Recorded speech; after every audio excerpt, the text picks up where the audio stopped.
د هند غوره لیګ یا IPL سیالیو کې د ګجرات ټایټنز او سنرایز حیدرآباد ترمنځ د شنبې ورځې لوبې یو لانجمن رناوټ د شبمن ګل د وکټ په اخیستلو سره شخړه راپورته کړه.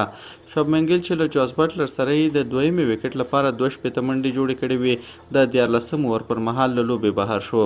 دا پیښه هغه وخت رامنځته شوه چې بټلر د زیشان انصاري ګوګلي توپ د فاین لیګ په لور ولوباوه او دواړو لوبغاړو یوه چټکه منډه اخیسته. هرشل پټیل توپ مستقیم وکټ کیپر هنریچ کلاسن ته وغورځاوه، خو لانجه هغه مهال راپورته شوه چې معلومه نه شوه بیلزونه د توپ له امله غورځېدلي وو او که د وکټ کیپر د لاس له تماس وروسته د تلویزیون لوبڅار مایکل ګاف د شک له امله څو زاویو څخه تکرار وغوښت ترڅو دا ثابته کړي چې توپ د دستکشو له تماس پرته سټمپونه وهلي دي.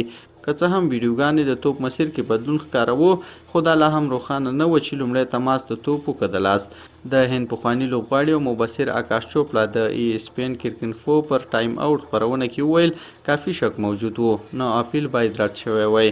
کله چې سټمپونه ولګېدل بیلزونه نه غورځېدل او د وکټ کیپر لاس ډیر نږدې و. خو بیا هم سره له دې چې ګیل له لوبې ووت، ګجرات ټایټنز یو قوي هدف 240 منډې کېښود او سنرایز 180 منډو ته محدود کړ. ټایټنز اوس د جدول دویم مقام ته ختلي، خو شبمن ګل د فیصلې له امله په لوبغالي کې ناراضتیا څرګنده کړله او له لوبڅار سره یې شخړه وکړه.